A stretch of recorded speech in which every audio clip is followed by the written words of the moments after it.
Hi friends, అందరూ ఎలా ఉన్నారు? మేమైతే చాలా బాగున్నాం. ఈరోజు వీడియో ఏంటి అంటే, చిన్నపిల్లలకి ఉగ్గు ప్రిపేర్ చేస్తాం కదా. మా పాపకైతే మిల్క్ అయితే సరిపోవట్లేదు. సో డాక్టర్ని అడిగితే 4.5 months నుంచే ఉగ్గు అయితే ప్రిపేర్ చేసి పెట్టేయమన్నారు.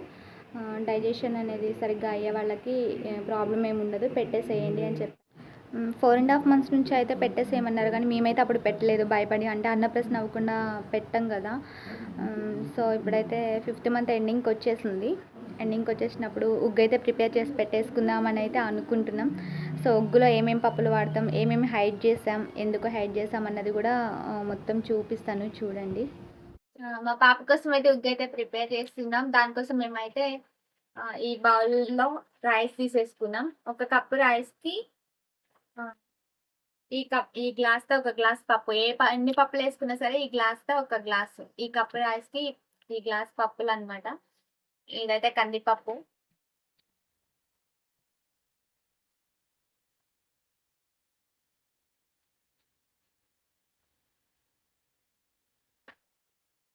ఇది పెసరపప్పు.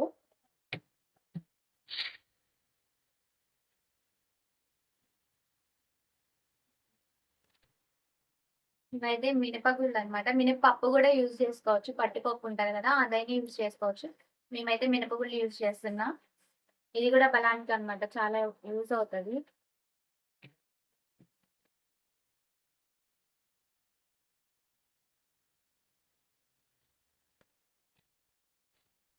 ఇది కూడా కందిపప్పే. ఇదేమో రెడ్ కలర్ పప్పు, ఇదేమో నార్మల్ పప్పు అనమాట. మేము 2 యూజ్ చేస్తున్నాం. ఒకటైనా యూజ్ చేసుకోవచ్చు మీకు కావాలనుకుంటే. నేనైతే 2 యూజ్ చేస్తున్నా.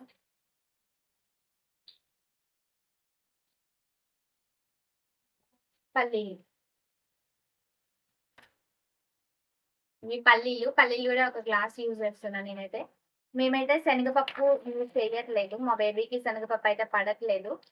తనకు కొంచెం గ్యాస్ ప్రాబ్లమ్ ఉంది. సో మేమైతే శనగపప్పు హైడ్ చేసుకుంటున్నాం. యూజ్ చేసుకున్న వాళ్ళు ఎవరైనా ఉంటే శనగపప్పు కూడా యూజ్ చేసుకోవచ్చు. వీటితో 2 స్పూన్స్ జీలకర్ర. ఇది గ్యాస్ అనేది ఎన్ని పప్పులు యూజ్ చేస్తున్నాం కాబట్టి గ్యాస్ ఫామ్ అయ్యే అవకాశం ఉంది కాబట్టి గ్యాస్ అనేది ఫామ్ అవ్వకుండా ఒక 2 స్పూన్స్ జీలకర్ర అయితే యూజ్ చేస్తున్నాం. బేబీకి స్టమక్ పెయిన్ అనేది రాకుండా. ఫస్ట్ టైం పెడుతున్నాం కాబట్టి అది పడుతుందో లేదో తెలియదు. స్టమక్ పెయిన్ వచ్చే ఛాన్సెస్ కూడా ఉంటాయి కాబట్టి 1 స్పూన్ వాము. వీటితో పాటు డ్రై ఫ్రూట్స్ కూడా. వీటితో పాటు ఒక 5 బాదం తీసుకున్నాను. మేము తక్కువ క్వాంటిటీలో చేసుకుంటున్నాం కాబట్టి ఓన్లీ 5 బాదం తీసుకుంటాం. అలాగే 5 జీడిపప్పులు. ఇవి వాల్‌నట్స్. ఇవైతే చాలా మంచిది హెల్త్‌కి. ఇవైతే ఓన్లీ 2నే తీసుకున్నాను. ఫస్ట్ అయితే ఇవన్నీ అయితే వాష్ చేసేసుకున్నా. వాష్ చేసిన తర్వాత ప్రాసెస్ ఏంటో చూద్దాం. పదండి.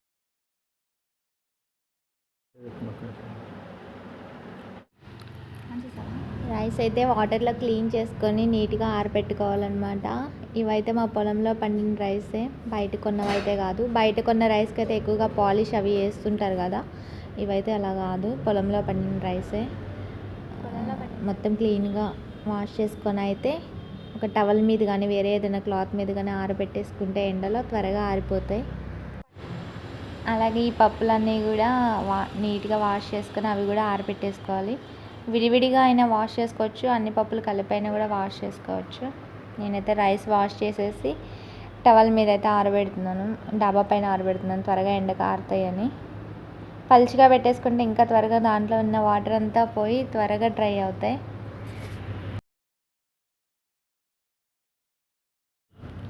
అలాగే పప్పులన్నీ కొద్ది కొద్దిగా కడుక్కొని, అంటే నీట్గా వాష్ చేసుకుంటే అందులో ఏమైనా డస్ట్ పార్టికల్స్ అవి ఉన్నా కూడా పోతాయి కదా. మొత్తం నీట్గా వాష్ చేసుకొని ఎండలో ఆరబెట్టేసుకోవాలి. ఎండలో అయితే త్వరగా ఆరిపోతాయి కాబట్టి ప్రాసెస్ అనేది ఈజీ అవుతుంది అనమాట, స్పీడ్గా కూడా చేసేసుకోవచ్చు.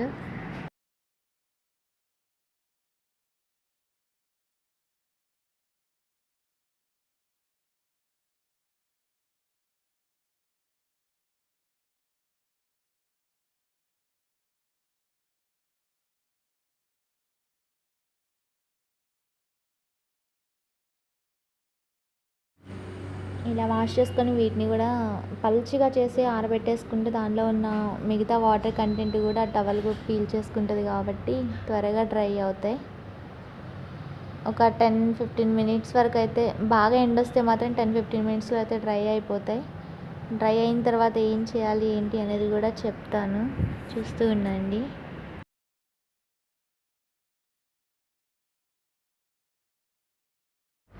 ఇలా అన్నీ డ్రై చేసుకున్న తర్వాత ఫస్ట్ అయితే పల్లీలు వేయించేసుకున్నాను. ఆయిల్ ఏం అవసరం లేదు, నార్మల్గానే ప్యాన్ హీట్ అయిన తర్వాత పల్లీలు వేసి వేయించేసుకొని, అలాగే తర్వాత 1 by 1 అన్నీ ఇలా మీడియం ఫ్లేమ్లోనే పెట్టేసుకొని 1 by 1 అన్నీ అయితే కొంచెం కలర్ చేంజ్ అయ్యేంత వరకు దాన్ని హీట్ చేసుకోవాలి.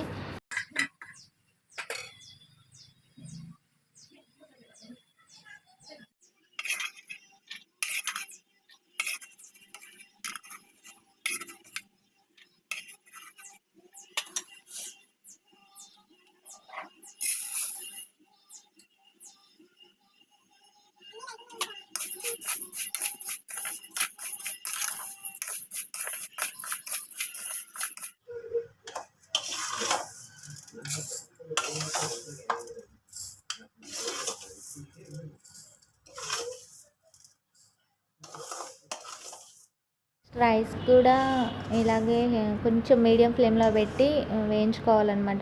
వాటిలో ఇంకేమన్నా వాటర్ కంటెంట్ ఏమైనా ఉన్నా కానీ తడి మొత్తం పోయేంత వరకు, కొంచెం కలర్ కూడా చేంజ్ అవుతూ ఉంటాయి రైస్ కూడా, అలా అయ్యేంత వరకు వేయించుకుంటే సరిపోతుంది. ఎందుకంటే పౌడర్ అనేది మనం కొన్ని మంత్స్ వరకు, ఒక 3-4 మంత్స్ వరకు స్టోర్ చేసుకుంటాం కాబట్టి వాటర్ కంటెంట్ అనేది కొంచెం ఉన్నా సరే పౌడర్ అనేది పాడైపోతుంది.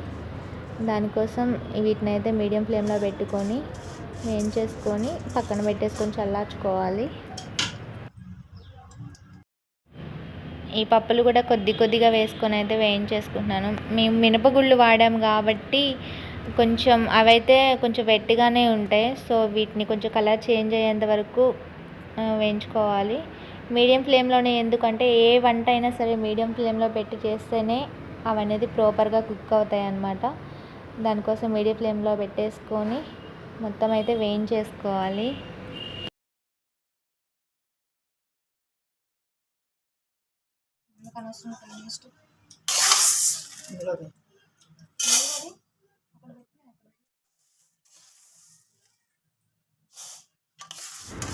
ఇవైతే కొద్దిగా కలర్ అయితే చేంజ్ అవుతూ ఉన్నాయి. అందులో ఉన్న మినపగుళ్ళు మాత్రం ఒకసారి చెక్ చేసుకోండి, గట్టి పడ్డాయా లేవా అనేది ఒకసారి చెక్ చేసుకొని అవి కొంచెం గట్టిపడేంత వరకు అయితే వేయించేసుకొని, మరీ వేయించినా సరే అవన్నీ మాడిపోతాయి అన్నమాట పప్పులు. అందుకని లైట్గా వేయించేసేసుకొని తీసేసుకోవాలి పక్కకి.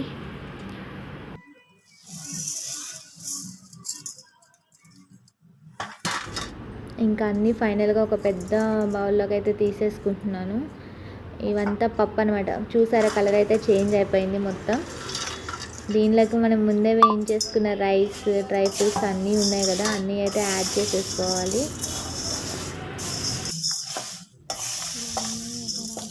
అయితే మిక్స్ చేసుకోవాలి. మిక్స్ చేసుకున్న తర్వాత వీటిని కూడా కొంతసేపు చల్లారనివ్వాలన్నమాట. ఎందుకంటే వేడి మీద మిక్సీ పడితే పౌడర్ కూడా ఇంకా వేడిగా అవుతుంది. మిక్సర్ కూడా కొన్నిసార్లు పాడైపోయే అవకాశం కూడా ఉంటుంది.